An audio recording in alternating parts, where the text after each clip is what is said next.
Cut చేస్తున్నారని నేను start చేశాను. ఓకే అండి. ఓకే నువ్వు కూడా చేయొచ్చు తమ్ముడు సాత్విక్. మీరు చేయండి అన్న. తర్వాత నేను స్టార్ట్ చేశాను. రికార్డ్ అయిపోతుంది. రైట్. ఫోన్ లో చేస్తే క్లౌడ్ లోకి వెళ్ళి ఫోన్ లో ఎవరు చేయదు. రైట్.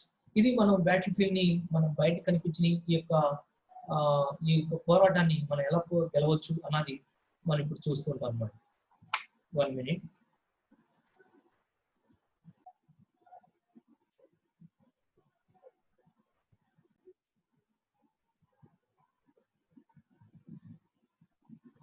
రైట్. ఇది మనం ఎలా అన్నది చూద్దాం. ఎందుకు మన పోరాటం అంటే నేను చెప్పాను. మనం ఎప్పుడైతే యేసుప్రభువుని నమ్ముకున్నామో ఇక్కడ సాతానికి లోపల మన మైండ్ లోనికి ఒక పక్కన దేవుని యొక్క ఆలోచనలు ఉంటాయి. ఒక పక్కన సాతాను కూడా మన మైండ్ మీద దాడి చేయటం చేస్తుంటాడు. మనం రక్షింపబడిన తర్వాత మనం గుర్తుంచుకోవాల్సిన అతి ప్రాముఖ్యమైన విషయం ఏంటంటే మనం రక్షింపబడి దేవుని కుమారుడు అయ్యవంతే. అది మనం బాగా అర్థం చేసుకోవాలంటే ఒక పిల్లవాడు ఒక చిన్న పిల్లవాడు ఆ పిల్లవాడు పుట్టిన రోజులకి ఆ అమ్మ నాన్నగారు కారు షికారుగా బయటకు వెళ్తా ఉంటారు. అనుకోకుండా ఆ పిల్లవాడితో పాటు సరదాగా సంతోషంగా ఆ పేరెంట్స్ ఇద్దరు వెళ్తా ఉంటే అనుకోకుండా ఒక దగ్గర రంగాల్ని మలుపు దగ్గర రంగాల్ని కారుకి యాక్సిడెంట్ అయింది. యాక్సిడెంట్ అయినప్పుడు తల్లిదండ్రులు ఇద్దరు చనిపోయారు. పిల్లాడు ఉన్నాడు. ఆ పిల్లవాడు పక్కన వెళ్తున్న వాళ్ళు చూసి ఆ పక్కన ఉన్న వాళ్ళు ఆ గబగబా చూసి తల్లిదండ్రులు చనిపోయారని చూసి ఆ పిల్లవాడు దగ్గర తీసుకున్నారు. ఆ పిల్లవాడి గురించి ఎంక్వైరీ చేస్తే ఎవరు పెద్దవాళ్ళు ఆచూకీ తెలియలేదు. ఆ తర్వాత ఆ పిల్లవాడు తీసుకున్న వ్యక్తి ఏం చేశాడంటే ఈ పిల్లవాడు ఎక్కడి నుంచి నేను నా దత్తత తీసుకుంటున్నాను, ఈ పిల్లవాడిని నేను పెంచుకుంటానని ఆ రోజు అక్కడి నుంచి పెంచుకోవడం మొదలుపెట్టాడు. ఇప్పుడు చెప్పండి, ఈ పిల్లవాడు పెంచుకున్నాడు, అంటే తండ్రి మారాడు, తండ్రి చనిపోయారు, తల్లి చనిపోయారు. ఇప్పుడు కొత్త ఇంటికి వెళ్ళాడు. హౌస్ అయితే మారింది కానీ లోకం ఏం మారలేదు, సొసైటీ ఏం మారలేదు. అలానే మనం రక్షింపబడిన తర్వాత మనం తండ్రికి బిడ్డలుగా అయ్యాము, అది మారింది కానీ మనకున్న పరిస్థితులు ఏం మారలేదు. మన చుట్టుపక్కల పరిస్థితులన్నీ మన శత్రువు సాతాను శత్రువులాగా ఉన్నాడు, రక్షింపబడిన తర్వాత కూడా శత్రువుగా ఉన్నాడు. మనం రక్షింపబడినంత మాత్రాన మన సొసైటీ ఏం మారిపోలేదు. మనలో మార్పు రావచ్చు, మనలో ఆ రక్షణ కార్యం జరగవచ్చు, కానీ ఈ మన చుట్టుపక్కల ఉన్న ఆ పరిస్థితులు ఏం మారలేదు. మన చుట్టుపక్కల ఉన్న లోకము, లోక ప్రీతి, లోక అట్రాక్షన్స్ ఏం మారలేదు. ఆ తర్వాత మన శరీరం, మనం రక్షింపబడ్డాక ఆత్మ రక్షింపబడింది కానీ శరీరం ఇంకా రక్షింపబడలేదు. కాబట్టి శరీరం పూర్ణ ఆ పోరాటం, ఆ శరీరం మనకి ఆత్మకు వ్యతిరేకంగా పోరాటం చేస్తుంటది. మనం రక్షింపబడిన తర్వాత సాతాను, మనం రక్షింపబడిన తర్వాత మన చుట్టుపక్కల ఉన్న లోకము, మనం రక్షింపబడిన తర్వాత మన సొంత శరీరము దేవునికి వ్యతిరేకంగా పనిచేస్తూ ఉంటది. అందుకని ఈవెన్ దో మనం దేవుని నమ్ముకున్న తర్వాత కూడా మనకి స్ట్రగుల్స్ వస్తూ ఉంటాయి. ఈవెన్ దో మనం యేసుప్రభువుని నమ్ముకున్న తర్వాత కూడా ఇంకెక్కువ స్ట్రగుల్స్ ఎక్కువ అవుతాయి. ఎందుకంటే సాతానుకి మనం దేవుని నమ్ముకోవడం ఇష్టం లేదు కాబట్టి ఇంకెక్కువ స్ట్రగుల్స్ ఎక్కువ అవుతాయి. ఇలా ఇది మనకి ఈ బ్యాటిల్ ఫీల్డ్ మన మైండ్ మీద ఉంటుంది. సాతానుడు మన మీద ఎలా దాడి చేస్తాడన్నా, సాతానుడు వచ్చి ఎలా దాడి చేస్తాడంటే, సాతానుడు మన మీద ప్రాముఖ్యంగా దాడి చేసేది ఏంటంటే ప్రాముఖ్యంగా మన మెదడు మీద ప్రాముఖ్యంగా దాడి చేస్తాడు. ఆల్రెడీ మనం యేసుప్రభువుని నమ్ముకోకుండా కొన్ని హ్యాబిట్స్ ఉంటాయి, కొన్ని బ్యాడ్ థాట్స్ ఉంటాయి, కొన్ని దేవునికి వ్యతిరేకమైన కొన్ని మైండ్ లో ఉంటాయి. ఈ మైండ్ లో ఉన్న ఈ థాట్స్ కానీ హ్యాబిట్స్ కానీ ఆ థాట్స్ అవన్నిటిని ఎవరు డిలీట్ బటన్ నొక్కరు, దేవుడు కూడా డిలీట్ బటన్ నొక్కడు. అయితే మనం ఏం చేయాలంటే యేసుక్రీస్తు రక్తం చేత ఎప్పటికప్పుడు శుద్ధి చేసుకొని పడవాలి. ఎందుకనంటే నేను మీకు అర్థం కావడం కోసం నేను చిన్న వాక్యం చదివిస్తాను. ఒకసారి చూడండి, రోమపత్రిక 12:2 ఎవరైనా చదువుతారా? రోమపత్రిక 12:2. రోమపత్రిక 12:2. ఎవరన్నా మీ దగ్గర బైబిల్ ఉంటే మీరు మీ బైబిల్ తీసి చదవండి. ఈ లోక మర్యాదను అనుసరింపక ఉత్తమమును అనుకూలమును సంపూర్ణమై ఉన్న దేవుని చిత్తమేదో పరీక్షించి తెలుసుకున్నట్లు మీ మనస్సు మారి నూతన మగుట వలన రూపాంతరము పొందుడి. ఇక్కడ చూడండి, దీంట్లో చాలా విషయాలు ఉన్నాయి. దీంట్లో ఏమంటే అనుకూలము సంపూర్ణమైన దేవుని చిత్తమేదో ఈ లోక మర్యాదలను అనుసరింపక. ఎవరికి చెప్తున్నాడంటే యేసుప్రభు నమ్ముకుని విశ్వాసం అని చెప్తున్న క్రైస్తవులకి మాట చెప్తున్నాడు. క్రైస్తవులైన మనం కూడా లోక మర్యాదలను అనుసరించడానికి అవకాశం ఉంది. ప్రాముఖ్యమైన విషయం ఏంటంటే మన మనసు రూపాంతరం చెందాలి. ఎందుకంటే ఆల్రెడీ మన పాత జీవితం మన మీద ప్రభావితం చూపించడానికి ప్రయత్నం చేస్తుంది. మీకు ఇక్కడ ఎవరైనా రక్షింపబడిన వాళ్ళు రక్షింపబడక ముందు ఉన్న కొన్ని ఆలోచనలు మీకు ఎప్పుడైనా జ్ఞాపకం రాలేదా? అంటే ఖచ్చితంగా జ్ఞాపకం వస్తాయి. ఎందుకు జ్ఞాపకం వస్తాయి అంటే అవి మన మైండ్ లో నుంచి ఎరేజ్ అవ్వలేదు, వాటిని ఎవరో డిలీట్ చేయలేదు, కాబట్టి అవి జ్ఞాపకం వస్తూ ఉంటాయి. అవి మన మీద ప్రభావితం చూపించడానికి ప్రయత్నం చేస్తూ ఉంటాయి. అందుకని మనం రూపాంతరం చెందాలి. మన మనసులు మారి మనం నూతన పరచబడటం వల్ల రూపాంతరం చెందుతాం. ప్రతి దినానికి మనం రూపాంతరం చెందటం వల్ల పాత అలవాట్లు, పాత సొసైటీ కానీ, సాతాను కానీ, లోకము కానీ, లేకపోతే మన శరీర కోరికలు కానీ మనము వాటిని అధిగమించడానికి రూపాంతరం చెందడానికి ఉంటుంది. అంతేగాని మనల్ని ఎవరు మనం డిలీట్ బటన్ నొక్కరు.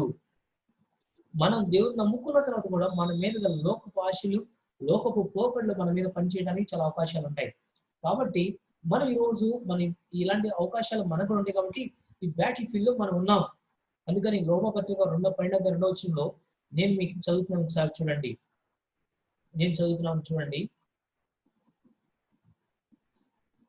మీరు ఈ లోక మర్యాదను అనుసరింపక ఉత్తమును అనుకూలమును సంపూర్ణమునై ఉన్న దేవుని యొక్క చిత్తమేదో పరిశీలించి తెలుసుకున్నట్లు మీ మనసు మారి నూతన ఒకటి వలన రూపాంతరం పొందుడి. ఇలా అందుకని దేవుడే చెప్తున్నాడు, మనకి ఆ బ్యాటిల్ ఫీల్డ్ ఉంటుంది. ఆ లోకపు మర్యాదలు, లోకపు పోకట్లు మనల్ని దేవుని నుంచి దూరం చేయడానికి అవకాశం ఉంటాయి. కాబట్టి వాటి నుంచి మనం దూరం అవ్వాలి అని చెప్పేసి అంటున్నాడు. కానీ చాలా మంది ఈ రోజు ఈ పోరాటంలో నిలబడకుండా ఏం చేస్తుంటారంటే, పోరాటంలో ఉండకుండా ఏం చేస్తారంటే, ఈ పోరాటంలో ఉండకుండా చాలా మంది ఏం చేస్తుంటారంటే, వాళ్ళు పనిచేసే ఏం చేస్తారంటే, వాళ్ళు కామన్ డిఫెన్స్ ఒక మెకానిజాన్ని వాడుతుంటారు. డిఫెన్స్ మెకానిజం అంటే, డిఫెన్స్ ఏంటంటే మనం రక్షించుకుని ఆత్మ రక్షణలో పడుతుంటారు. వాళ్ళు ఫస్ట్ ఎక్కువగా ఉపయోగించే ఆత్మరక్షణలో ఒక మెకానిజం ఏంటంటే, వాళ్ళు ఏం చేస్తున్నారంటే, ప్రస్తుతం ఉన్న ట్రూత్ ని అంగీకరించడానికి కాన్షియస్ కానీ సబ్ కాన్షియస్ కానీ వాళ్ళు ఏం చేస్తారంటే డినైల్ చేస్తుంటారు, దాన్ని తిరస్కరిస్తుంటారు, రిఫ్యూజల్ చేస్తుంటారు. వాళ్ళు ఈ ట్రూత్ మాకొద్దు, వాళ్ళ ట్రూత్ కానీ వస్తే దాన్ని మనం అంగీకరించలేము అని ట్రూత్ ని ఏం చేస్తారంటే, ఎవరైనా ఏదైనా చెప్పారనుకోండి, దాన్ని రికగ్నైజ్ చేయడం, దానికి యాక్సెప్ట్ చేయడానికి ఇష్టపడరు అనమాట. దాన్ని తిరస్కరిస్తుంటారు. తర్వాత ఏం చేస్తుంటారంటే, ఎవరి దగ్గర సత్యం వచ్చిందనుకోండి, మీరు ఈ తప్పులో ఉన్నారు, ఈ లోకపు మర్యాదలు ఉన్నారు, ఈ పోరాటంలో ఉన్నారని అంటే వాళ్ళు దాన్ని అంగీకరించరు. వాళ్ళు డిఫెన్స్ చేసుకోవడానికి ఏమంటారంటే, వాళ్ళు ఫ్యాంటసీ అంటే escaping from the real world. వాళ్ళు ఏం చేస్తారంటే, వాళ్ళని తప్పించుకోవడం కోసం రియల్ వరల్డ్ లో ఈ యొక్క ప్రపంచం అన్నిటి గురించి ఎవరో లేని ప్రదేశానికి వెళ్ళిపోయి, ఎవరో లేని ఓ ప్రదేశంలో అలా కూర్చునిపోయి ఏదో తపస్సు చేసినట్టుగా మునిలాగా, ఎందుకంటే మాకు ఇది దీంట్లో కానీ లోకంలో కానీ వెళ్తే లోకంలో మేము పడిపోతామేమో అని వాళ్ళని డిఫెండ్ చేసుకోవడం కోసం వాళ్ళు ఫ్యాంటసీ ఎస్కేప్ అవుతుంటారు ప్రపంచం నుంచి. ఇంకొక మెకానిజం ఏంటంటే ఎమోషనల్ ఇన్సులేషన్. వీళ్ళు ఏం చేస్తారంటే విత్డ్రాల్ టు అవాయిడ్ రిజెక్షన్. ఎక్కడైనా రిజెక్షన్ వస్తుందేమో, ఎవరైనా ఏదైనా అంటారేమో, కాబట్టి ముందుగానే వాళ్ళు ఎస్కేప్ అయిపోతుంటారు, విత్డ్రాల్ అయిపోతుంటారు. నాకెందుకండి, మొదటి దగ్గరికి వెళ్తే అన్నీ అంటాడు, లేకపోతే లేదు అంటారు అని ఎవరి కాళ్ళు ఇన్సులేషన్ అయిపోతుంటారు.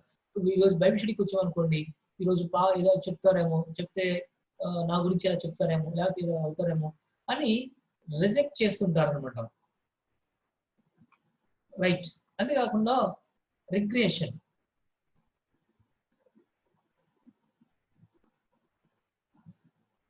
వాళ్ళు ఏం చేస్తుంటారంటే, రిగ్రెషన్ అంటే అర్థం ఏంటంటే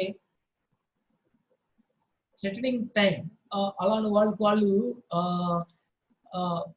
రిగ్రెట్ అవుతుంటారు అనమాట. ఎందుకు ఇలా అయిపోయింది అని వాళ్ళు ఊరికే బాధపడిపోతుంటారు. కొంతమంది కూర్చుని, కొంతమంది ఏం చేస్తుంటారంటే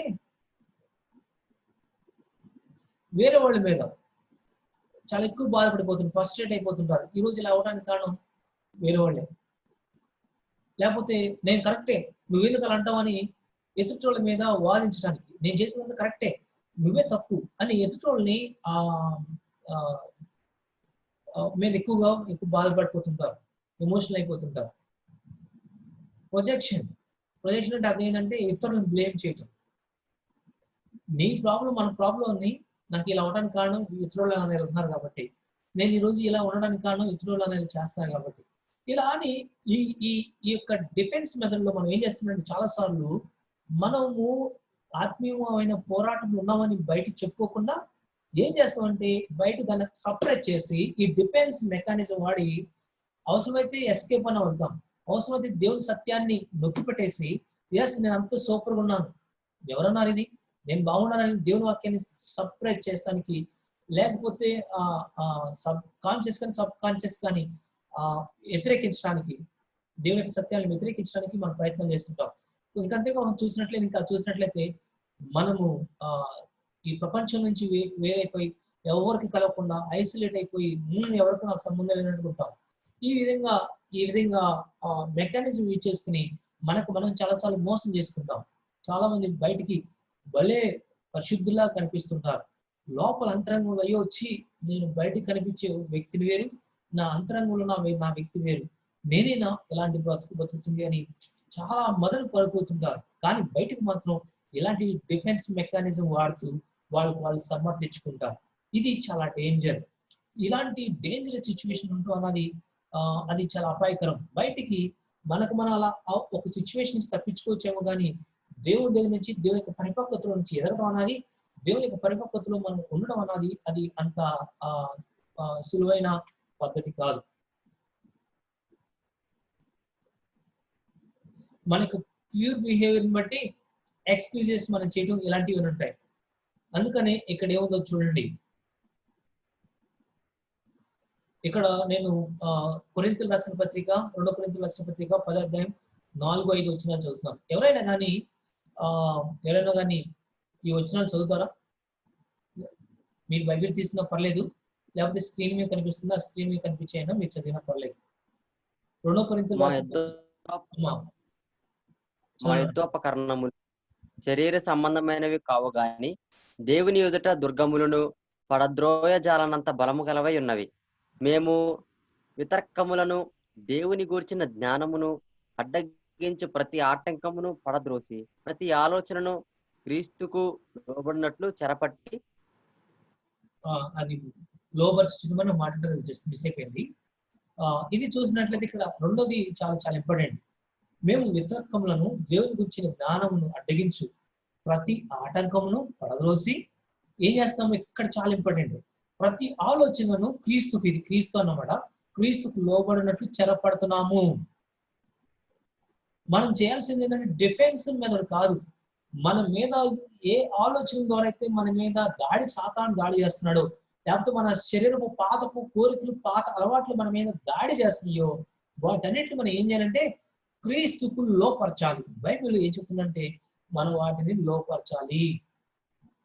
క్రీస్తుకు లోపరచకపోతే, క్రీస్తుకి ఆయనకు అప్పగించుకోకపోతే మనం ఇలా బయటికి కొన్ని డిఫెన్స్ మీద యూజ్ చేసుకుని మనమే ఏం చేస్తున్నామంటే మనమే మోసపరుచుకుంటున్నాం. బైబిల్ ఒక మాట ఉంటుంది, ఏముంటుందంటే మనలో పాపం లేదని ఎవరైనా చెప్పినట్లయితే వాళ్ళు ఏం చేస్తున్నారంటే మనమే మోసపరుచుకుంటున్నాం. అంతేకాకుండా తండ్రిని కూడా మనం మోసపరుస్తున్నాం అని ఇక్కడ ఉంటుంది. అబద్ధికులుగా మనం దేవుని అబద్ధికం చేసిన వారికి అవుతామని మొదటి యోహాను పత్రికలో 1వ అధ్యాయంలో ఉంటుంది. రైట్.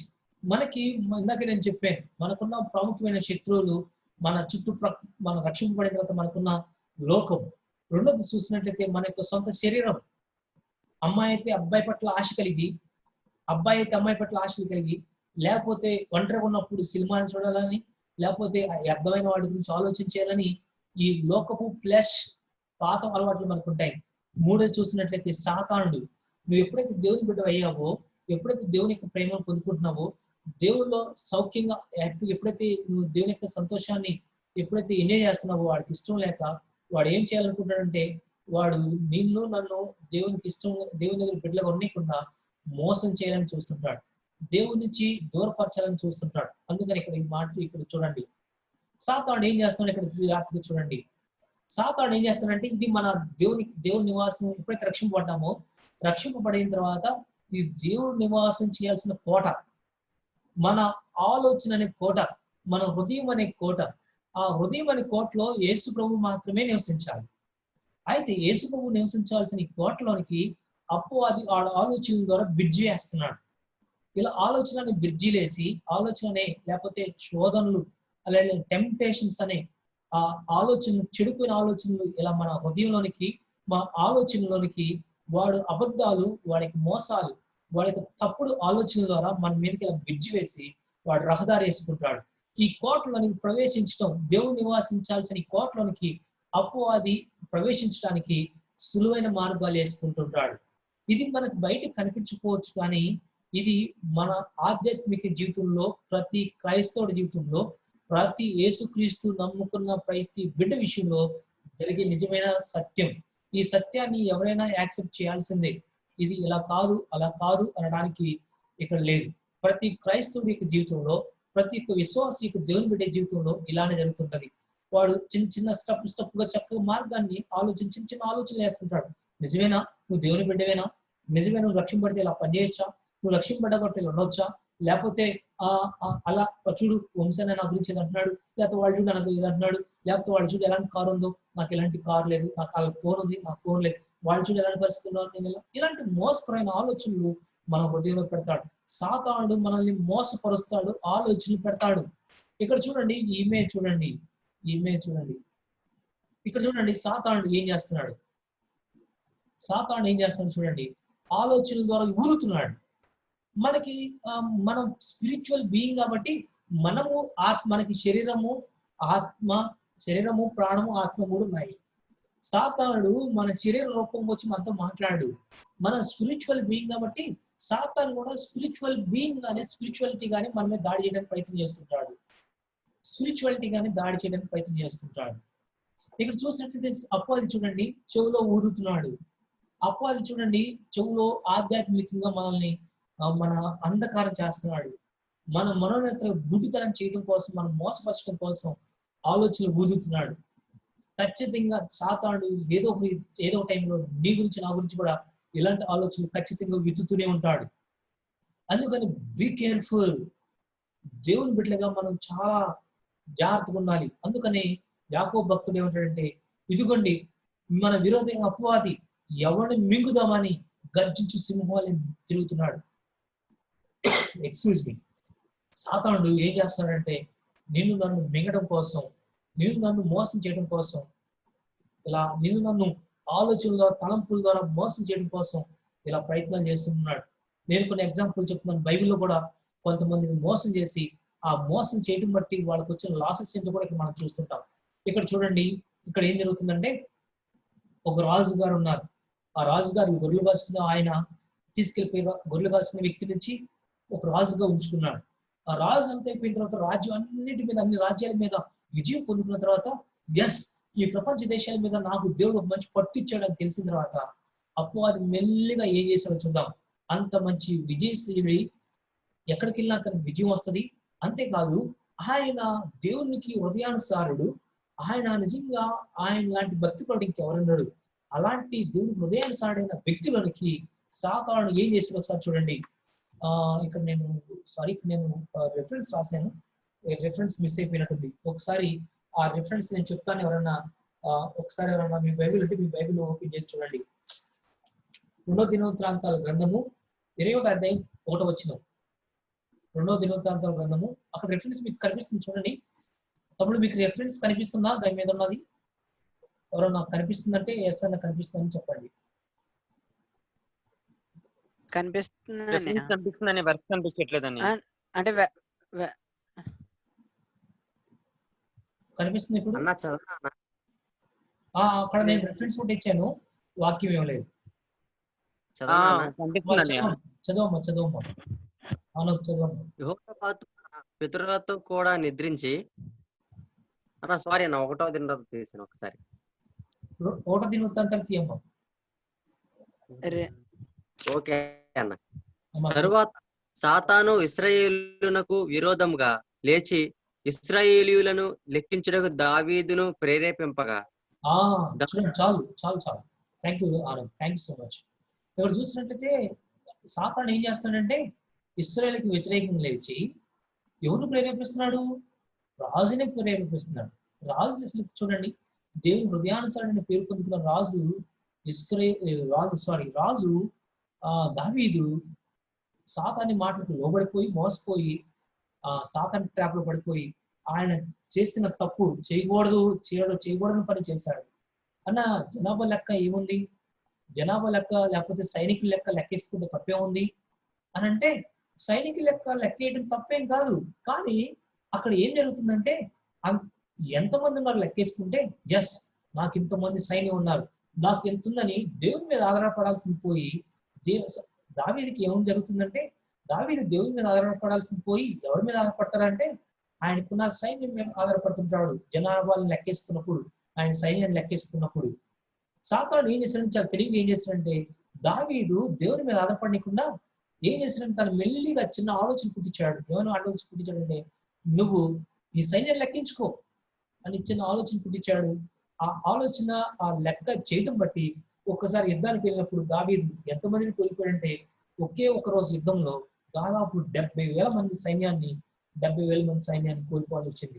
దావీదు చేసిన చిన్న తప్పు, సాతానుకు లోబడి చేసిన చిన్న తప్పును బట్టి దాదాపు 70,000 మంది సైన్యాన్ని కోల్పోవాల్సి వచ్చింది. దానికి కారణం ఏంటంటే ఒక చిన్న సాతాను ఆలోచన, చిన్న సాతాను ప్రేరేపణకు లోబడటం బట్టి చివరికి అలాంటి పరిస్థితిని కొని తెచ్చుకున్నాడు ఈ యొక్క దావీదు.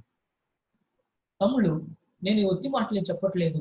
సాతానుడు మనుషుల్ని ప్రేరేపిస్తుంటాడు.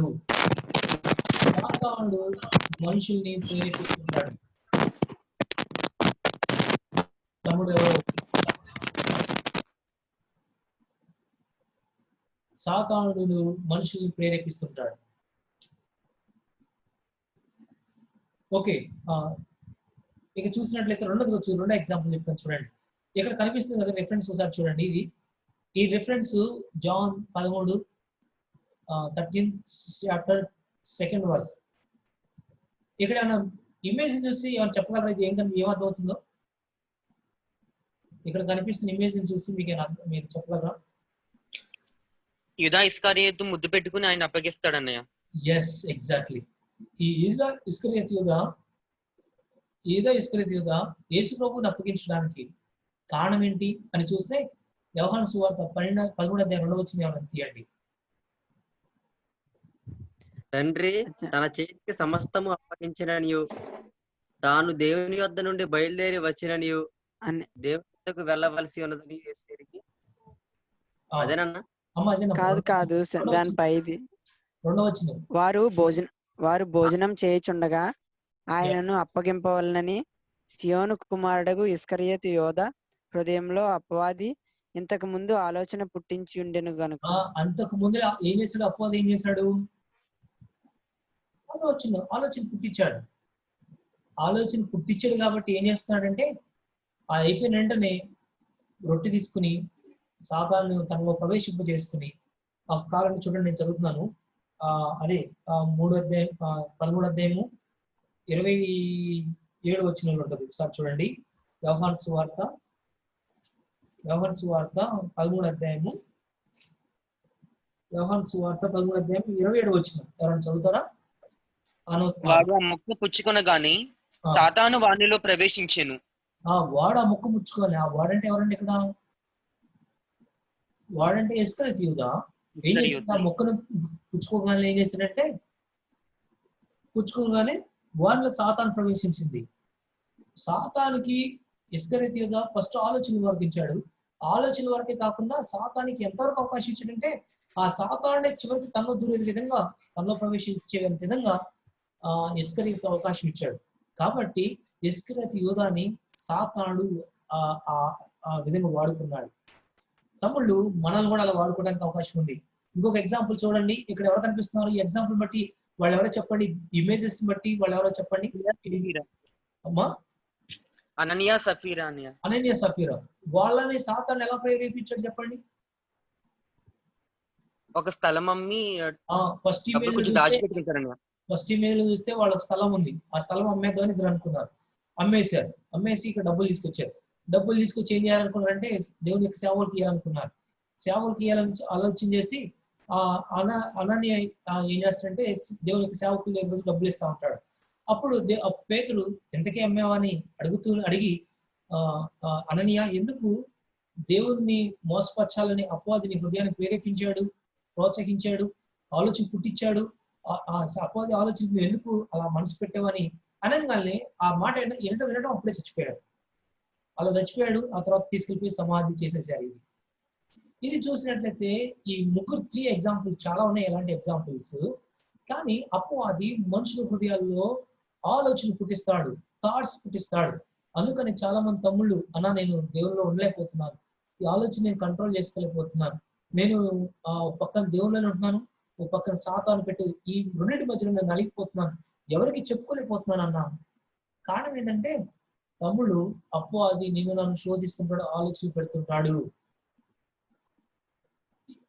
ఇంతకన్నా ఎగ్జాంపుల్స్ బైబిల్ ఆధారంగా ఇంతకన్నా ఇంకేం చెప్పవసరం లేదు, ఇంతకన్నా ఇంకా నీకు చూపించే అవసరం లేదు. అపవాది నీ హృదయం మీద నా హృదయం మీద దాడి చేస్తుంటాడు. నీ హృదయంలో దాడి చేయటువంటి బాణాలు పెట్టి చేయడు, కానీ ప్రాముఖ్యంగా వాడు చేసే దాడి అంటే ఆలోచనలే. కొన్ని నెగిటివ్ థాట్స్ ని, కొన్ని లేకపోతే దేవునికి వ్యతిరేకమైన థాట్స్ ని, లేకపోతే కొన్ని నువ్వు దేవునికి ఇష్టం లేవని థాట్స్ ని, లేకపోతే ఎందుకు ఇలా అయిపోతున్నావు అనే థాట్స్ ని, లేకపోతే సినిమా చూద్దాం అనే థాట్స్ ని, లేకపోతే ఏదో తప్పు పని చేద్దాం అనే థాట్స్, ఈ ఆలోచనలన్నింటినీ బుర్రలో పెడుతుంటాడు.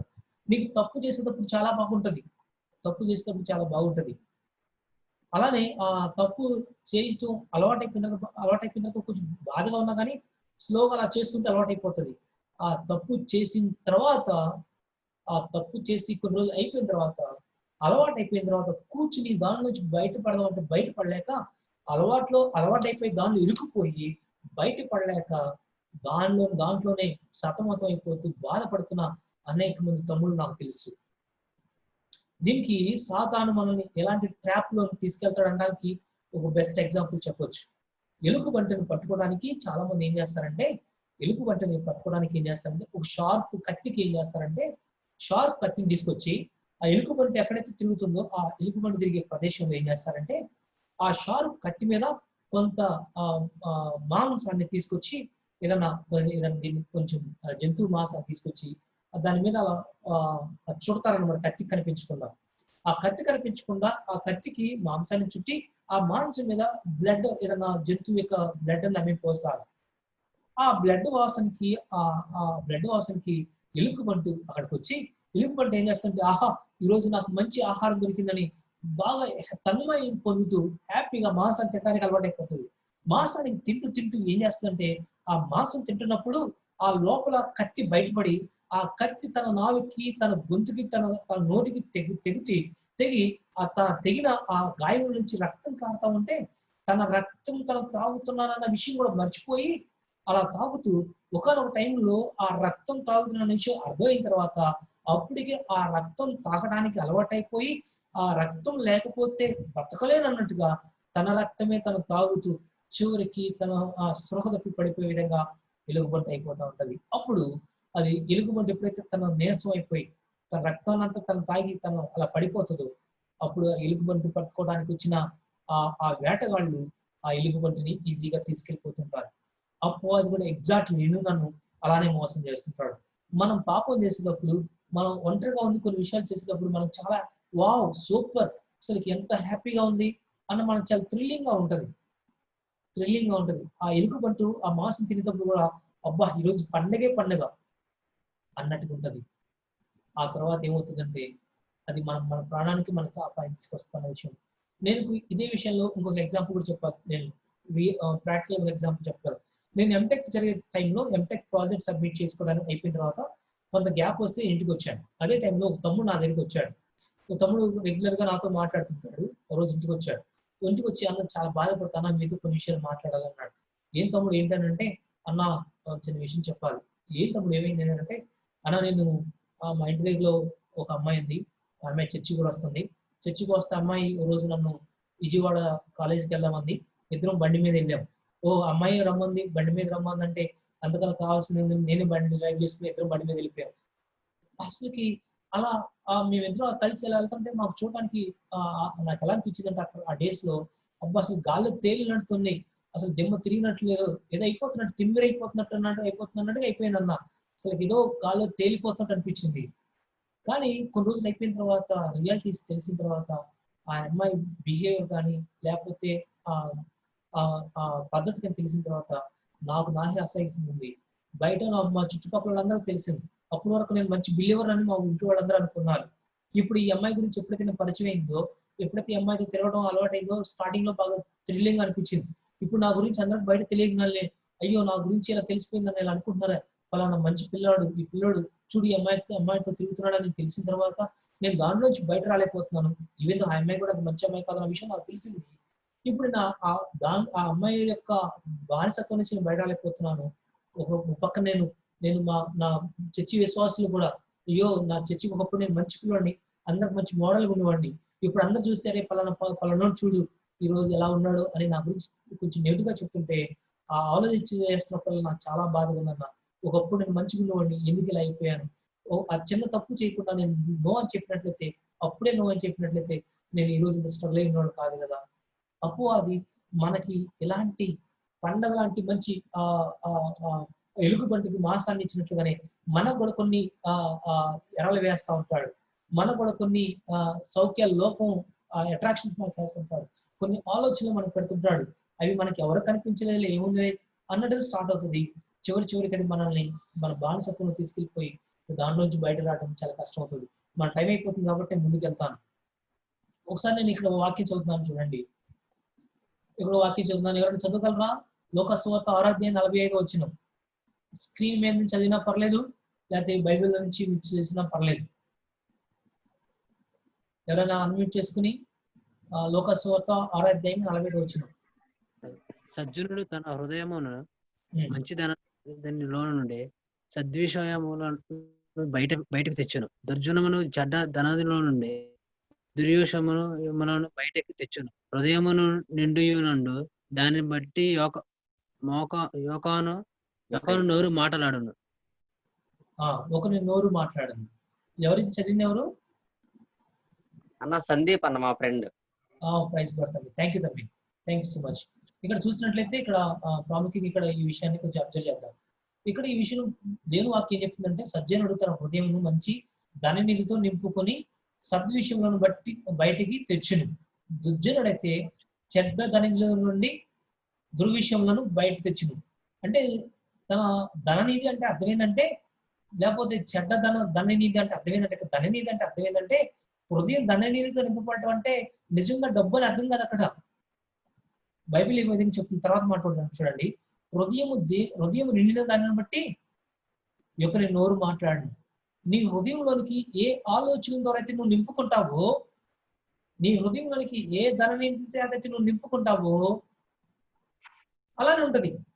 అందుకనే సజ్జనుడు మంచివాడైతే ఏం చేస్తాడంటే తన హృదయమును మంచి ధననిధితో మంచి ఆలోచనతో నింపుకుంటాడు.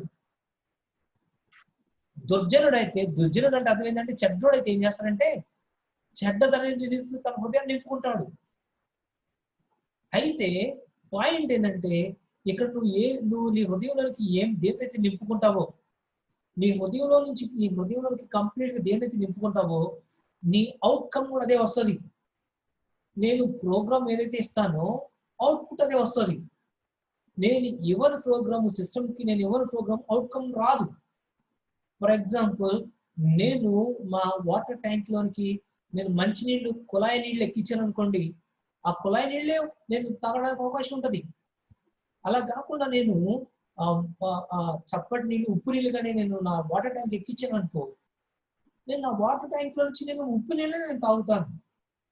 ఎగ్జాక్ట్లీ దేవుని వాక్యం చెప్తుందంటే నీ హృదయంలోనికి సజ్జనుడైతే ఏం చేస్తాడంటే మంచి ఆలోచన చేత నింపుకుంటాడు. లేకపోతే దుర్జనుడైతే ఏం చేస్తాడంటే తన హృదయంలోనికి చెడ్డ ఆలోచనతో నింపుకుంటాడు.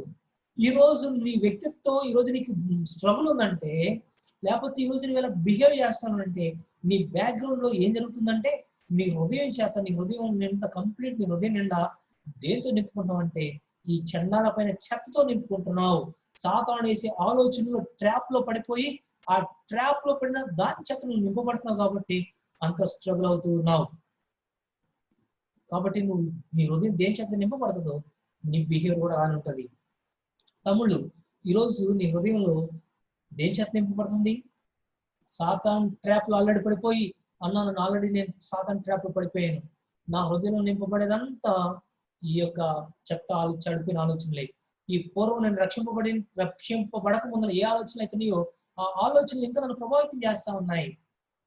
ఆ ఆలోచనలకు ట్రాప్ లో పడిపోయాను. ఈవెన్ రక్షింపబడిన తర్వాత దేవుని బిడ్డను అయిన తర్వాత కూడా నేను అదే నేను అదే తప్పులు నేను మళ్ళా చేస్తూ ఉన్నాను. కారణం ఏంటంటే నీ హృదయంలో నింపబడాల్సిన దాంతో నింపబడట్లేదు. చూద్దాం. అందుకని బైబిల్ ఏం చెప్తుందో చూడండి. నేను ముగించిపోతున్నాను. బైబిల్ ఏం చెప్తుందో చూడండి. ఎవరైనా చదవగలరా? కీర్తన గ్రంథము 119 అధ్యాయము 11వ వచనం. కీర్తన గ్రంథము 119 అధ్యాయము 11వ వచనం. ఎవరైనా అన్మ్యూట్ చేసుకుని చదవండి. ప్రభా చదువు. ప్రభా నీ వాయిస్ బ్రేక్ అయిపోతుంది. ఓకే, ప్రభా వాయిస్ బ్రేక్ అయిపోతుంది. ఇంకెవరైనా చదవండి. ఎవరైనా యవనస్తులు దేని చేత తమ నడత శుద్ధి చేసుకుందురు? నీ వాక్యమును బట్టి దానిని జాగ్రత్తగా చూచుకున్నట చేతనే కదా. Okay okay okay. నీ ఎదుట నేను పాపం చేయకుండానట్లు నా హృదయంలో నీ వాక్యం ఉంచుకొని ఉన్నాను. ఇప్పుడు మనం ఉండాలంటే మంచి ధరణితో నింపుకోవడం అంటే ఏంటంటే దేవుని వాక్యంతో మన హృదయాన్ని నింపుకోవాలి. దాన్ని అర్థం చేస్తుంది దావీదు. అయ్యో నేను పాపం చేశాను. పాపం చేయడానికి కారణం ఏంటంటే ఈ రోజు నేను పాపం చేయడానికి కారణం ఏంటంటే నా హృదయంలోనికి నా హృదయం పాపం చేత నింపబడింది. నా హృదయం పాపం చేత నింపబడటాన్ని బట్టి నేను పాపం చేశాను.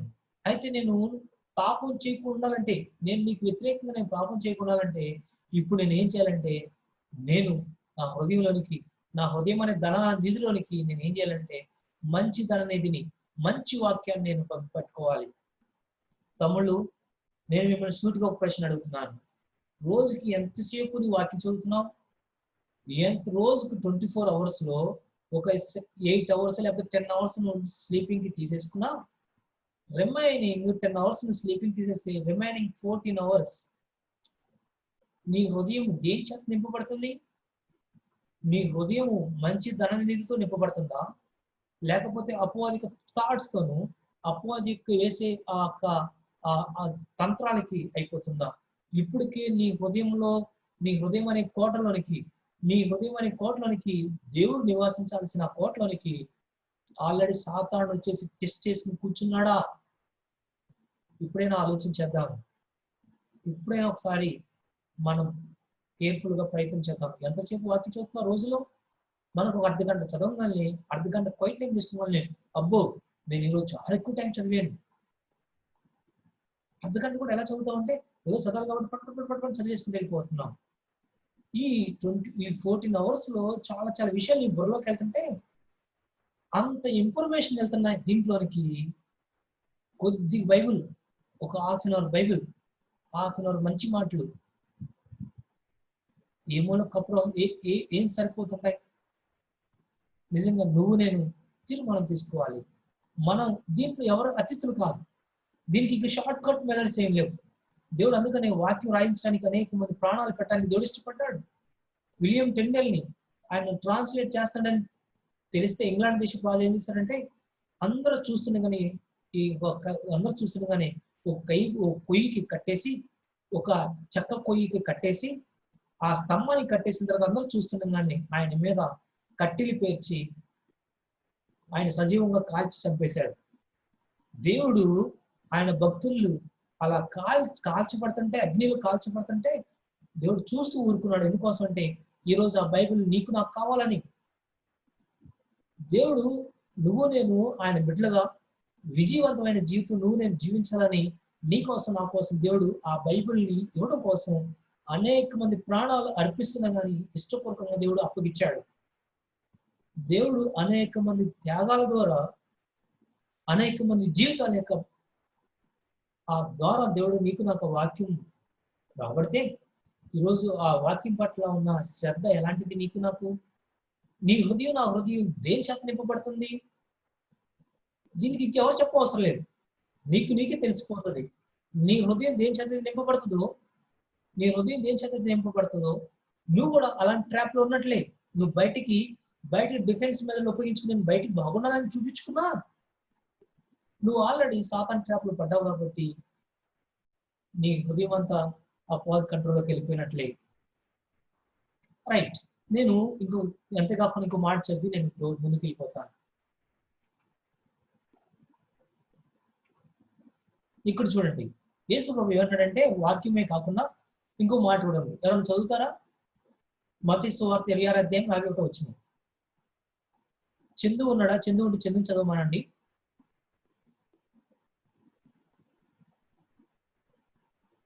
లేకపోతే చందు లేకపోతే ఎవరైనా చదవండి, ప్రాబ్లం లేదు.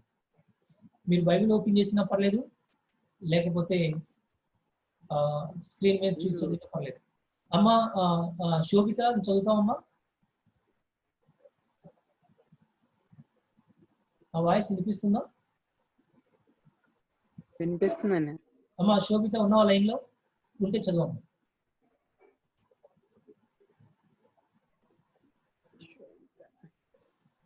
ఓకే, చెల్లి లేదనుకుంటా లైన్ లో. ఎవరైనా కానీ ఇంకా ఎవరైనా ఉన్నవాళ్ళు చదవండి, ప్రాబ్లం. ప్రవేశించకుండానట్లు మెలకువగా ఉండి ప్రార్థన చేయుడి. ఆత్మ సిద్ధమే గాని శరీరము బలహీనమని పేతురుతో చెప్పి. చాలు చాలు, మళ్ళీ ఒకసారి రిపీట్ చదువు. మీరు శోధనలో ప్రవేశించకుండానట్లు మెలకువగా ఉండి ప్రార్థన చేయుడి. Exactly, thank you so much. మీరు మనం శోధనలో ప్రవేశించుకొని ఉండాలంటే, అపవాదిక సాధనిక ట్రాప్ లో పడకుండా ఉండాలంటే మనం ఏం చేస్తున్నామంటే, ఏం చేయాలంటే ప్రాముఖ్యమైన విషయం ఏం చేయాలంటే ప్రార్థన చేయాలి. వాక్యం ఒకటి చదవడమే కాదు, వాక్యం చాలా మంది చదువుతారు. వాక్యం సాతాను కూడా తెలుసు, కానీ సాతాను చేయలేని పని ఏంటంటే, సాతానికి ఇష్టం లేని పని ఏంటంటే ప్రార్థన చేయటమే. సాతాను ప్రార్థన చేయడు. అలానే సాతానుడు విశ్వాసులు ప్రార్థన చేస్తుంటే, దేవుని బిడ్డలు ప్రార్థన చేస్తుంటే దానికి ఇష్టం ఉండదు. అందుకని ఏ విధంగా అయినా కానీ ప్రార్థన చేయకుండా ఆఫ్ చేయాలని ప్రయత్నం చేస్తుంటాడు సాతానుడు.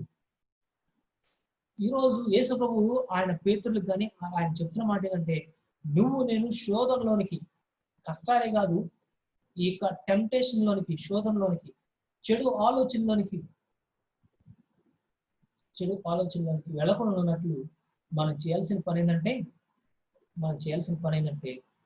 ప్రార్థన చేయాలి. సాతానికి ఇష్టం లేని పని, సాతానికి భయపెట్టే పని ప్రార్థన చేయటమే. వాక్యం చదివినా సాతానుడు ఇష్టపడతాడేమో కానీ, ఓకే అంటాడేమో కానీ, నువ్వు నేను మోకరించి కానీ ప్రార్థన చేస్తే సాతాను ఉనికిపోతుంటాడు. అందుకని ఈరోజు మనం దేవుని కృపను బట్టి మనం దాదాపు 3-4 మంత్స్ నుంచి రెగ్యులర్ గా ప్రార్థన చేయడానికి దేవుడు సహాయం చేస్తున్నాడు. తమ్ముడు, నువ్వు ప్రార్థన చేస్తున్నప్పుడు నీకు తెలియకుండానే నువ్వేం చేస్తున్నావంటే, యేసయ్య నా శక్తి చాలదు అపవాదిని ఎదిరించడానికి. యేసయ్య నాకు నేనుగా అపవాదిని ఎదిరించడం, అపవాది నా హృదయం మీద, నా ఆలోచన మీద వేసే ఆలోచనని వాటిని కంట్రోల్ చేయటం నా వల్ల కాదు, అందుకని నాకు సహాయం చేయనని మనం దేవుని యొక్క సహాయం కోసం, దేవుని యొక్క హెల్ప్ కోసం, దేవుడికి మనల్ని అప్పగించుకోవడం కోసం మనం ప్రార్థన చేస్తుంటాం. ఎప్పుడైతే నిజంగా మనం ప్రార్థన చేస్తామో దేవుడు నీకు నాకు ఆ విజయాన్ని ఇస్తాడు. అందుకని మనం ప్రార్థన చేసేటప్పుడు ఏదో యాదృచ్ఛికంగా ఏదో మామూలుగా చేస్తున్నాం కాబట్టి, ఏదో అటు ఇటు తిరుగుతూ అన్మీట్లో ఉన్నాం కాబట్టి, లేకపోతే ఫోన్ కాన్ఫరెన్స్ ఉన్నాం కాబట్టి అన్నకేం తెలుసు ఎవరైనా చూస్తున్నారు అని ఫోన్ పక్కన పెట్టేసి ఏదో అనాలోచనకి ఏదో చేయాలి కాబట్టి అలా చేస్తూ ఉంటే, దేవుడు నువ్వు చేసే ప్రార్థన బట్టే నీకు ప్రతిఫలం ఇస్తాడు. నువ్వు సిన్సియర్గా ప్రభువా నాకున్న పరిస్థితి, నా పరిస్థితికి నువ్వు సహాయం చేయకపోతే నేను నా జీవితంలో నేను విజయం పొందుకోలేను అని ఎవరైతే సిన్సియర్గా మనకున్న జీవితాన్ని, మనకున్న పరిస్థితుల్ని దేవుని దగ్గర పెట్టి నువ్వు నాకు సహాయం చేయాలని ఎవరైతే నిజంగా సిన్సియర్గా అడుగుతారో వాళ్ళు దేవుడు సహాయం చేయడానికి సిద్ధంగా ఉన్నాడు. దేవుడు సిద్ధంగా ఉన్నాడు అంటే అర్థం ఏంటంటే ఆయన మన హృదయంలో దేవుడుగానే ఉన్నాడు. ఎప్పుడైతే యేసు ప్రభుని యేసయ్య నా హృదయంలోకి రాండి అని నువ్వు యాక్సెప్ట్ చేసావో అప్పుడే యేసు ప్రభు నీ హృదయంలోకి వస్తానికి సిద్ధంగా ఉన్నాడు. కాబట్టి మనం అర్థం చేసుకోవాల్సిన విషయం ఏంటంటే, దేవుడు నీకు నాకు జీవితానికి సహాయం చేయడం కోసం రిసోర్స్ని ఇచ్చాడు. వాక్యాన్ని చదవమంటున్నాడు, ప్రార్థన చేయమంటున్నాడు. మూడోది ఫెలోషిప్ అంటే ఇలా ప్రార్థన చేసే వాళ్ళతో సహవాసం కలిగి ఉండండి, ఒంటరిగా ఉండకూడదు. ఎందుకు ఒంటరిగా ఉండకూడదు అని ఎందుకంటున్నానంటే, చిన్న ఎగ్జాంపుల్, ఒక 10 కట్టెల్ని తీసుకొచ్చి పొయ్యిలో పెట్టామనుకోండి, ఆ కట్టెలు ఎలా మండుతాయండి? చాలా బాగా మండుతాయి. అదే ఆ 10 కట్టెల్లో ఒక కట్టెని తీసుకొచ్చి పక్కన పెట్టండి, ఆ కట్టె కొద్దిగా ఆ మండొచ్చు కొద్దిసేపు, కొంచెం ఆగిన తర్వాత గాలికి ఏమైపోతుందంటే పూర్తిగా ఆగిపోతాడు. అందుకని నువ్వు ఈ ప్రే కాన్ఫరెన్స్ లో కానీ లేకపోతే ఇలా సహవాసంలో కానీ రాకుండా ఒంటరిగా ఉంటే నీకు నువ్వే మోసం చేసుకుంటావు, నీకు నువ్వే స్లోగా ఆరిపోవడానికి నువ్వే సిద్ధం చేసుకుంటున్నావు, నీకు నువ్వే దేవునికి దూరం అయిపోవడానికి స్లోగా నువ్వే ప్లాన్ చేసుకున్న విషయాన్ని అర్థం చేసుకోవాలి. అందుకని క్రైస్తవులకి అతి ప్రాముఖ్యమైన విషయాలు 3 ఏంటంటే, ఒకటి వాక్యం, రెండోది ప్రార్థన, మూడోది ఫెలోషిప్. అందుకని దేవుడు యేసుప్రభు ఆయన శిష్యులకి ఏం చెప్పాడంటే, మీరు మెలకుగా ఉండి ప్రార్థన చేయండి, శోధనలో పడిపోకుండా, పాపంలో పడిపోకుండా, సాతాను యొక్క ట్రాప్ లో పడిపోకుండా మీరు ప్రార్థన చేయండి అని పేతురుతో చెప్తున్నాడు. ఆ ముందు మాటలు ఏముంటుందంటే, ముందు మాటలు మాట్లాడు చూడండి, ముందు మాటలు ఏ విధంగా ఉంటుంది, ముందు మాటలు ఎలా ఉంటుంది చూడండి.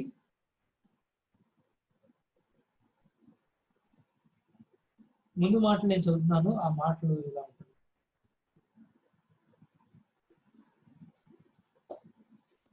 నేను చదువుతాను, ఒక నిమిషం అలా ఉంటుంది.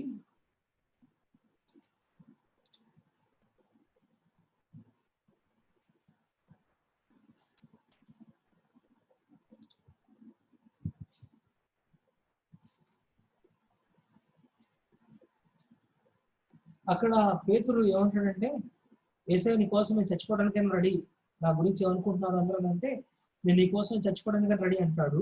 యోహాను సువార్తలో అంటారు ఆ మాట. నేను అది కనిపించి నేను చూస్తున్నాను, 13వ అధ్యాయంలో ఉంటుంది అనుకుంటా. అక్కడ ఏముంటుందంటే 13వ అధ్యాయము 37వ వచనం అన్నయ్య. 13వ అధ్యాయం 37వ వచనం చూడండి. అందుకు పేతురు, రవ్వా నేనెందుకు, అది కాదు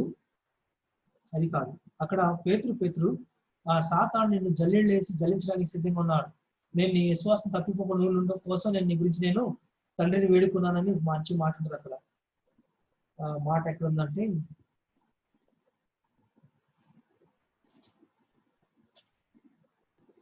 అది రైట్, నేను మీకు జ్ఞాపకం చేస్తాను, తర్వాత టైం అయిపోతుంది కాబట్టి నేను ముందుకెళ్తాను. అక్కడ చూసినట్లయితే ఈ విధంగా మనల్ని టాప్ చేయడానికి ప్రయత్నం చేస్తుంటాడు. కాకపోతే దేవుని దగ్గర మనం ఉంటే, దేవుని దగ్గర ప్రార్థన చేస్తూ ఉంటే దేవుడు మనకు సహాయం చేస్తాడు. పేతురుకు ఆల్రెడీ చెప్పాడు, పేతురు సాతాను నిన్ను జల్లించడానికి సిద్ధంగా ఉన్నాడయ్యా, అయితే నీ శోధనలో ప్రవేశించుకున్నట్లు ప్రార్థన చేయ్యా అని పేతుర్ని బతిలాడుతున్నాడు. ఎంత బతిలాడిన వినలేదు, అందుకని 3 సార్లు యేసుప్రభువు నన్ను ఎరగడని బొంకాడు అనమాట. ట్రాప్ను పడిపోయాడు, శోధనలో పడిపోయాడు. ఈరోజు యేసుప్రభు నీతో నాతో కూడా చెప్తున్నాడు, మీరు ఆ పోరాటంలో, బయటికి కనిపించిన ఆధ్యాత్మికమైన పోరాటంలో మీరు విజయం పొందుకోవాలంటే వాక్యం చదవండి, రెండోది ప్రార్థన చేయండి, మూడోది దేవుని బిడ్డతో సహవాసం కలిగి ఉండండి. ఎవరైతే 3 చేయలేరో వాళ్ళు ఈజీగా ట్రాప్ పడిపోతారు. ఎవరైతే 3 చేస్తారో, ఎవరైతే 3 చేసి దేవుని యొక్క సహాయం పొందుకుంటారో వాళ్ళు వాళ్ళ గురించి బైబిల్ ఏం చెప్తుందో ఈ విధంగా చూడండి. వాళ్ళ గురించి బైబిల్ ఏం చెప్తుందో ఎవరైనా చదవగలరా? 1 యోహాను పత్రిక 2వ అధ్యాయము 14వ వచనం ఎవరైనా చదవగలరా? 1 యోహాను పత్రిక 2వ అధ్యాయం 14వ వచనం. యవనస్తులారా, నీవు బలవంతులకు దేవుని వాక్యమును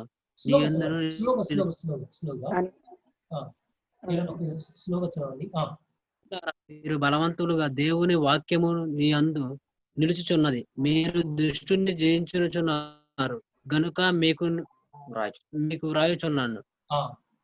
అది ఇంకోసారి చూసినట్లయితే, యవనస్తులారా అంటే యంగ్ పీపుల్, మీరు బలవంతులు.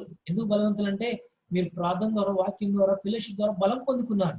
ఎందుకంటే దేవుని వాక్యం ఏముంది కాబట్టి మీరు బలవంతులు. కాబట్టి మీరు ఏం చేశారంటే దుష్టుని జయించున్నారు. తమ్ముళ్ళారా, ఈరోజు దేవుడు నీ గురించి నా గురించి ఆ మాట చెప్పగలడా? మధుబాబు, నువ్వు బలవంతుడివి, దేవుని వాక్యం నీలో ఉంది కాబట్టి నువ్వు దుష్టుని జయించున్నావు. అంతేకాకుండా అదే అదే అదే ఆ బుక్ లో ఇంకో చోట ఉంటది, ఎవరు పైన ఒక మాట ఉంటది, 14 వచ్చింది కాకుండా 11 వచ్చింది అనుకుంటా, ఒకసారి చూడండి. అక్కడ యవనస్తులారా మీరు దుష్టుని జయించున్నారు ఉంటుంది. అక్కడ చూడండి, 1 యోహాను పత్రికలోనే 2వ అధ్యాయంలోనే ఉంటుంది. 13 వచ్చిన ఎవరైనా చదువుతారా? తండ్రులారా, మీరు ఆది నుండి ఉన్నవన్నీ ఎరిగి ఉన్నారు గనుక మీకు రాయుచున్నాను. యవనస్తులారా, మీరు దుష్టిని జయించి ఉన్నారు కనుక మీకు రాయిచున్నాను. అంతేకాకుండా 14 అధ్యాయం నుంచి 15వ అధ్యాయం కూడా సారీ 14 వచ్చిన 15 వచ్చిన కూడా చదువుతాము. చిన్నపిల్లలారా, మీరు తండ్రిని ఎరిగి ఉన్నారు గనుక మీకు రాయిచున్నాను. తండ్రులారా, మీరు ఆది నుండి ఉన్నవాన్ని ఎరిగి ఉన్నారు గనుక మీకు రాయిచున్నాను. యవనస్తులారా, మీరు బలవంతులు, దేవుని వాక్యం మీ యందు నిలిచిచున్నది. మీరు దృష్టిని జయించి ఉన్నారు గనుక మీకు రాయిచున్నాను. ఈ లోకమునైనను లోకంలో ఉన్నవాటినైనను ప్రేమింపకుడి. ఎవడైనను లోకమును ప్రేమించిన ఎడల తండ్రి ప్రేమ వానిలో నుండదు. చాలు ఇక్కడ ఇదే అధ్యాయంలో కూడా చోట ఏంటంటే దేవుడు మాట ఉంటుంది, మీలో ఉన్నవాడు లోకంలో ఉన్నవాడి కంటే గొప్పవాడు అని ఒక మాట ఉంటుంది. నేను అది చదివి వినిపిస్తాను ఒక విషయం. మీలో ఉన్నవాడు ఈ లోకంలో ఉన్నవాడి కంటే గొప్పవాడు అని మాట ఉంటుంది. నేను అది కూడా చదివి వినిపిస్తాను.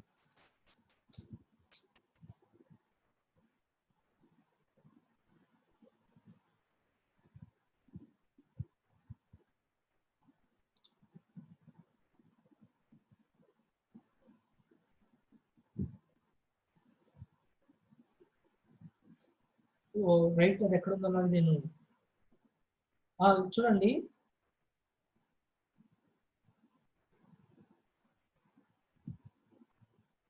నాలుగో వచ్చిన 5వ అధ్యాయం ఎవరైనా చదువుతారా? అధ్యాయము 5వ అధ్యాయము 4వ వచ్చిన ఎవరైనా చదువుతారా? 4, 5 వచ్చినాలు.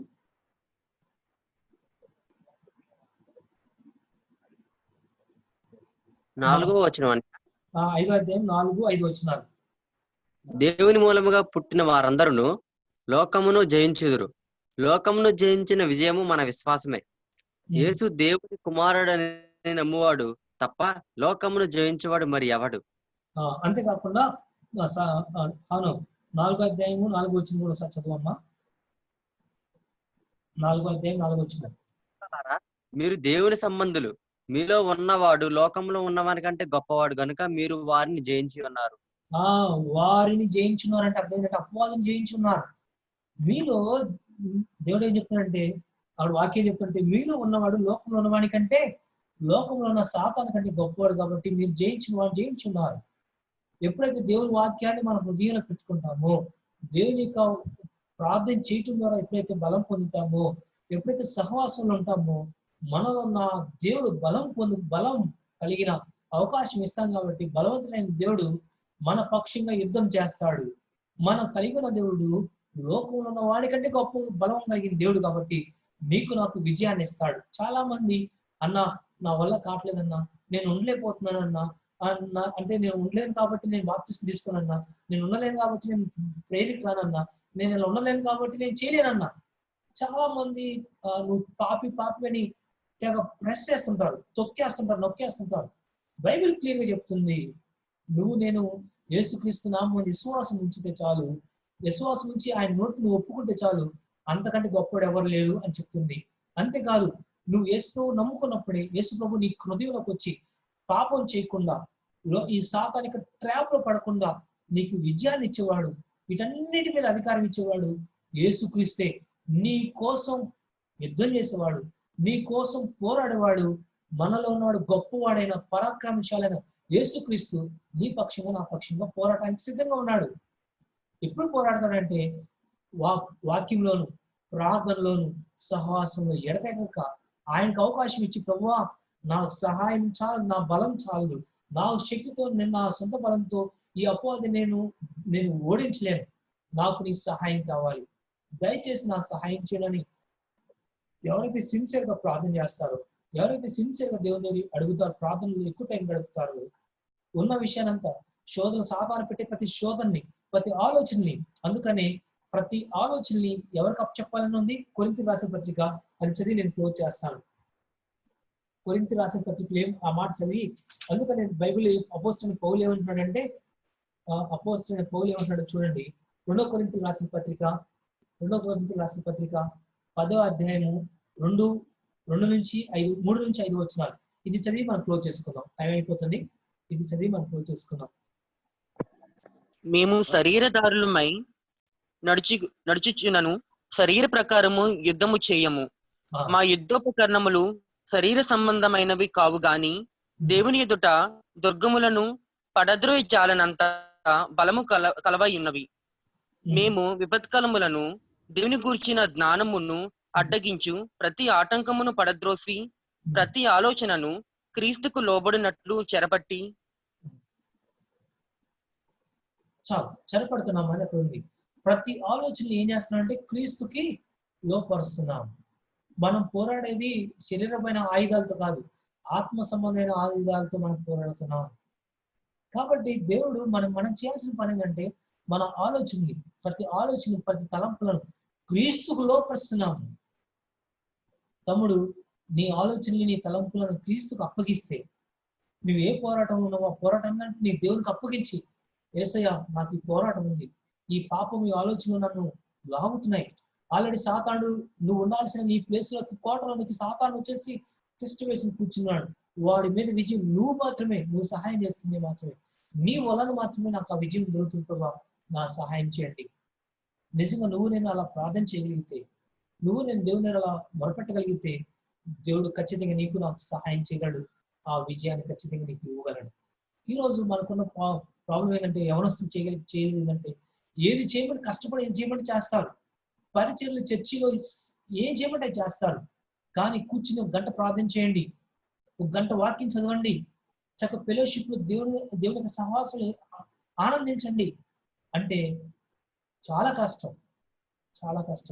ఓ ఫెలోషిప్ గా కాసేపు ప్రార్థన చేసుకున్నారండి, ఫెలోషిప్ గా కాసేపు వాక్యం చదువుతారండి, ఫెలోషిప్ గా కొంచెంసేపు దేవుని గురించి ఆలోచించేద్దారండి, కాసేపు కనెక్ట్ అవ్వండి అంటే ఎంత కష్టం అన్నా. సారీ అన్న, నాకు చాలా పనులు ఉన్నాయి. నిజంగా మనం దేవుని దగ్గర ఎంతగా మనం దేవుని దగ్గర టైం స్పెండ్ చేస్తాము, వాక్యం చదవడానికి ఎంత టైం స్పెండ్ చేస్తాము, ప్రార్థన చేయడానికి ఎంత టైం స్పెండ్ చేస్తాము, దేవుని బిడ్డలతో ఫెలోషిప్ చేయడానికి ఎంత టైం స్పెండ్ చేస్తాము, అంతగా ఎదుగుతుంటారు. దీనికి మించిన షార్ట్ కట్ మెథడ్ ఇంకేం లేదు. దేవుడు దీనికి మించిన షార్ట్ కట్ మెథడ్స్ ఎంతకు మించిన షార్ట్ కట్ మెథడ్స్ ఇంకెవరి దగ్గర కన్నాలండి, ఇంకేదన్నా అడగండి, ఎంతకు మించిన షార్ట్ కట్స్ ఇంకేమి లేవు. నేను దేవుళ్ళు పరిపూర్ణంగా ఎదగాలంటే నీకు నాకు సహాయం చేయడానికి ఆల్రెడీ దేవుడు ఆయన సిద్ధంగానే ఉన్నాడు. నేను చేయాల్సిందంటే ప్రార్థనలోను, వాక్యంలోను, ఫెలోషిప్లో ఎదగడానికి ఇష్టపడి నేను దేవునికి సహాయం పొందుకోవడానికి ఇష్టపడాలి. ఎప్పుడైతే మనం అలా చేయగలుగుతామో దేవుడు ఖచ్చితంగా నీకు నాకు సహాయం చేస్తాడు. అందుకని యోహాను ఏమంటాడంటే, ఈ శిష్యుడైన యోహాను యేసుప్రభు చాలా దగ్గరగా క్లోజ్గా ఉన్నాడు కాబట్టి, ఆయనకు ఆ విషయాలు అర్థమైంది కాబట్టి అర్థం చేసుకునే యోహాను ఏమంటాడంటే, మనల్ని బట్టి అయితే విజయం రాదు కానీ మనలో ఉన్నవాడు లోకంలో ఉన్నవాడి కంటే గొప్పవాడు కాబట్టి యవనస్తులారా మీరు బలవంతులు, యవనస్తులారా మీరు వాక్యం ఉంది కాబట్టి మీరు దుష్టుని జయించారు. ఈరోజు అదే నేను చెప్తున్నాను. యవనస్తులారా, ఈరోజు కాన్ఫిడెన్స్ లో ఉన్న దేవుని బిడ్డలారా, దేవుని కొరకు పని చేయాలని, పాటుపడాలని, దేవుని గురించి ఆలోచన చేస్తున్న యుద్ధ వీరులారా, మీరు బలవంతులు. కారణం ఏంటంటే మీలో ఉన్నవాడు లోకంలో ఉన్నవాడు గొప్పవాడు. మీరు వాక్యానికి ఎప్పుడైతే అవకాశం ఇస్తారో, వాక్యాన్ని ఎప్పుడైతే శ్రద్ధగా చదవడానికి ఇష్టపడతారో, మీలో వాక్యం ఉంటుంది కాబట్టి మీలో మంచి విషయాలు నీ హృదయాన్ని దండేదిలోనికి దాచుకుంటున్నావు కాబట్టి నువ్వు ఖచ్చితంగా విజయం గెలుస్తుంది, నీకే విజయం వస్తుంది. అందుకనే you can win your battle field, your mind battle field. నీ యొక్క ఆ మనసు అనే నీ ఆలోచన అనే, నీ హృదయం అనే నీ మనసు అనే ఆలోచన మీద, నీ మనసు అనే యొక్క కోట మీద నువ్వు ఖచ్చితంగా ఈ యొక్క పోరాటంలో ఖచ్చితంగా నువ్వు విజయం పొందుకోగలుగుతావు. ఇది అర్థం కాక చాలా మంది చాలా విషయాలు చేస్తారు కానీ అవసరమైంది చేయరు. చర్చలు చాలా యాక్టివ్గా ఉంటారు, ఫాస్ట్ గా ఏం చేయమంటే చేస్తుంటారు, లేకపోతే ఇంకేదంటే అది అంటుంటారు, ఏది చేయాలంటే చేస్తుంటారు. అతి ప్రాముఖ్యమైన విషయం వాక్యం చదవండి, ప్రార్థన చేయండి, ఫెలోషిప్ లో ఆనందించండి, దేవుని బిడ్డలతో ఆనందించండి అంటే చాలా యవనస్తులకి ఈ రోజులో ఎస్పెషల్లీ కష్టమైపోరు. అన్న అది తప్పితే ఇంకేదన్నా చెప్పండి. దేవుడు ఏమంటాడంటే, నువ్వు దేవుని బిడ్డగా ఉండాలంటే, సాతాను మీద విజయం పొందుకోవాలంటే అది తప్పితే వేరే ఆలోచన లేనే లేదు. ఇప్పుడు ఈరోజు విజయం పొందుకోవాలా లేకపోతే దేవుని కోసం మంచి బిడ్డగా ఉండాలా లేదన్నది నీ మీద నా మీద ఆధారపడింది. ఇంతకు మించిన షార్ట్ కట్ ఏమీ లేదు. నువ్వు నీ ఆలోచనల మీద, తలంపుల మీద విజయం పొందుకోవాలంటే కూర్చుని బైబిల్ చదవటమే. కూర్చుని మోకరించి నువ్వు ఎక్కడైతే వీక్ గా ఉన్నావో, ఎక్కడైతే నీ స్ట్రగుల్స్ ఆ స్ట్రగుల్స్ అన్ని నీకు విజయాన్ని ఇచ్చే ఆ విజయశీలుడి దగ్గరికి వచ్చి, ఇదిగోండి నా ఫలాన్ని ఇలా చేస్తున్నాడు. ఈరోజు దేవుడు నీకు నాకు సహాయం చేయడానికి అంత సిద్ధంగా ఉన్నాడు. ఈరోజు నువ్వు నేను ఆయనకి మనం ఎంత మీద ఆధారపడుతూ ఉన్నాం, ఏ విధంగా ఆధారపడుతూ ఉన్నాం. ఒకరోజు అంటాం ఒకరోజు ఒక చీమ బ్రిడ్జి మీద దాటడానికి ప్రయత్నం చేస్తాడు. బ్రిడ్జి మీద తను నడవడానికి కష్టమైపోతుందని ఏం చేస్తుందంటే, ఆ పక్కగా వెళ్తున్న ఏనుగును చూసి ఎలాగోలా ఏదో చెట్టు మీద నుంచి చిన్న కొమ్మ మీద నుంచి ఎలాగోలా కొమ్మ మీదకి దూకింది, ఆ ఏనుగు మీద దూకిందంట. ఏనుగు మీద ఉన్న చీమ ఆ బ్రిడ్జి మీద నడుస్తూ ఉంటే ఆ బ్రిడ్జి ఊగుతుందంట. ఆ ఎదురుగా నక్క వస్తుందంట. నక్క వస్తుంటే ఆ నక్కను చూసి ఈ ఏనుగు మీద ఉన్న చీమ అంటదంట, చీమ నేను నడుస్తుంటే చూడు బ్రిడ్జి ఊగిపోతుంది. వాస్తవానికి చీమ నడుస్తుంటే బ్రిడ్జి ఊగిపోతుందా? కాదు. చీమ ఎవరి మీద అయితే ఉందో ఆ ఏనుగు నడుస్తుంటే బ్రిడ్జి ఊగిపోతుంది.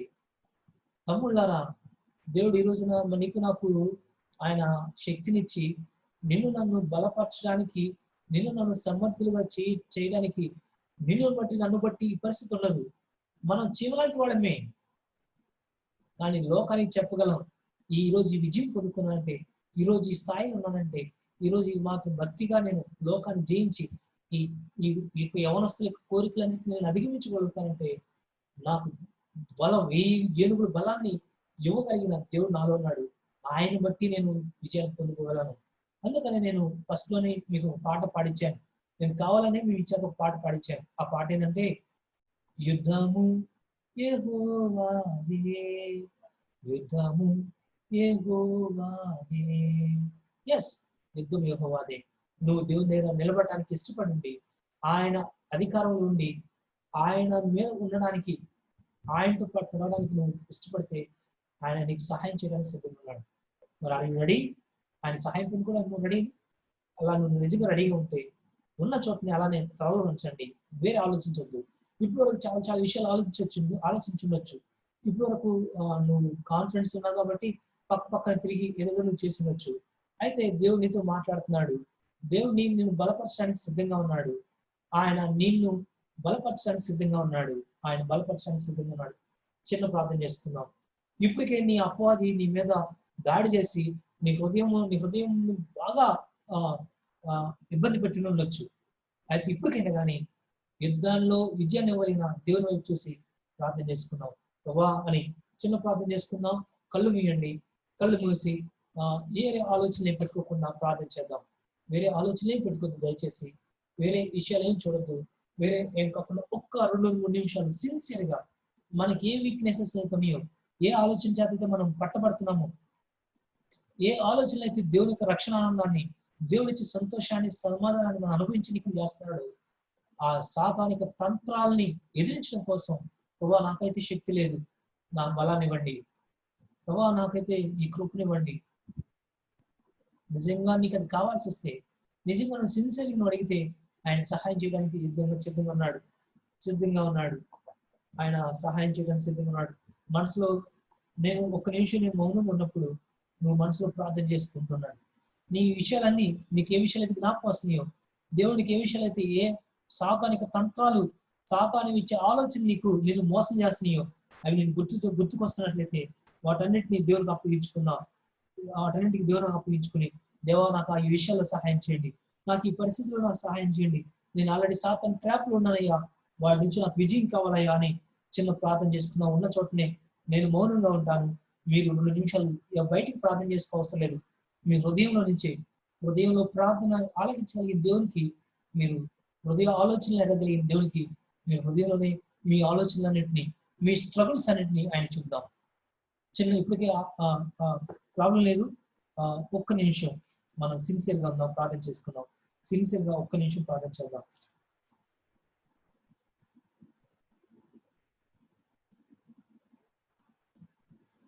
ఇరుకు కోటలు ముందున్నా, ఎర్ర సముద్రం ఎదురైనా, ఇరుకు కోడలు ముందున్నా, ఎర్ర సముద్రం ఎదురైనా, అద్భుత దేవుడు మనకున్నా, భయమేలా మనకింకా, అద్భుత దేవుడు మనకున్నా, భయమేలా మనకింకా, యుద్ధము యెహోవాదే, యుద్ధము యెహోవాదే, యుద్ధము యెహోవాదే, యుద్ధము యెహోవాదే, రాజులు మనకు వరులేరు, సూరులు మనకు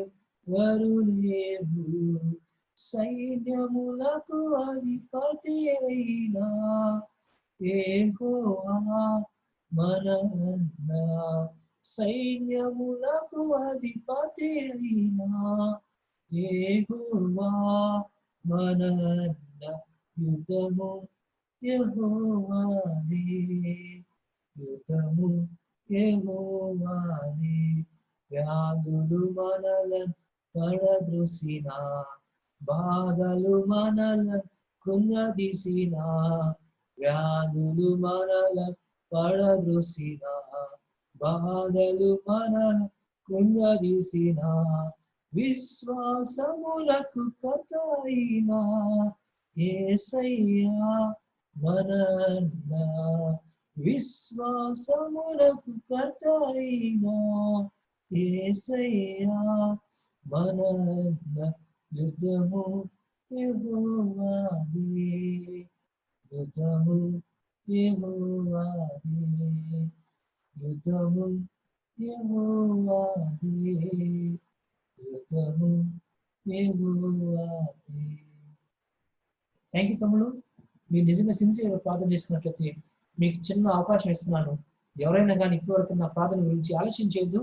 ఎవరైనా కానీ ప్రార్థన చేయాలని ప్రేరేపణ కలిగితే వెంటనే టక్కన మీరు అడ్మిట్ చేసుకొని ప్రార్థన చేయండి. ఆలస్యం చేయదు, ఇప్పటికి లేట్ అయిపోతుంది. కాబట్టి నేను నిజంగా దేవుడు నీతో మాట్లాడితే, నేను ప్రేరేపిస్తే వెంటనే ప్రార్థన చేయండి.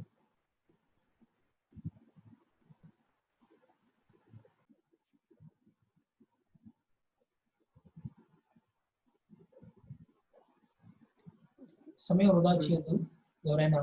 ఎవరు లేకపోతే నేనేం చేస్తాను. అన్నయ్య ప్రేయర్ చేస్తున్నాను. రైట్ అమ్మా, థ్యాంక్ యూ.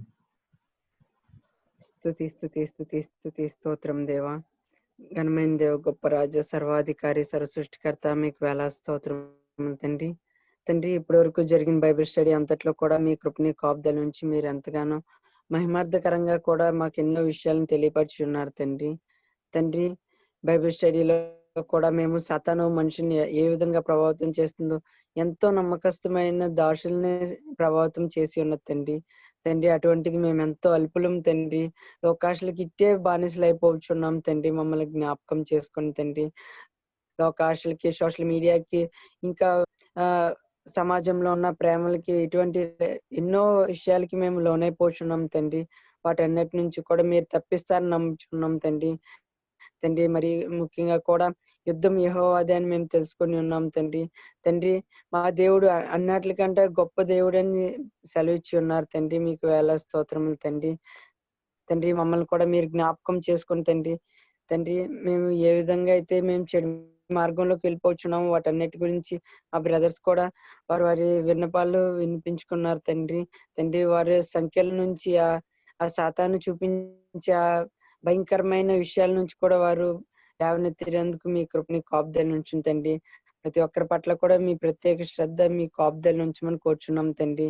తండ్రి, మేము తెలుసుకున్న విషయాలను కూడా ప్రతిదినము కూడా మనసులో ఉంచుకొని, ప్రతి ఒక్క విషయాన్ని కూడా మేము ధ్యానించుకొని, సాతానికి చోటు ఇవ్వకుండా మా జీవితాల్లో కూడా సాతాను నింపిన సాతాను క్రియలన్నిటికీ కూడా మేము వాటిని అన్నిటిని పారదోలే విధంగా మమ్మల్ని అందరినీ కూడా అభిషేకించి, దావీదు వల్లనే కూడా మమ్మల్ని అభిషేకించి మీ కాపుదల్లో ఉంచి మీరు రక్షిస్తారని నమ్ముచున్నాం తండ్రి. తండ్రి, ఇస్కరియోతు యోధు వలె సాతాను క్రియలకి లోనైపోయి తను కూడా మిమ్మల్ని అప్పగించేటంత చెడు క్రియ చేసి ఉన్నారు తండ్రి.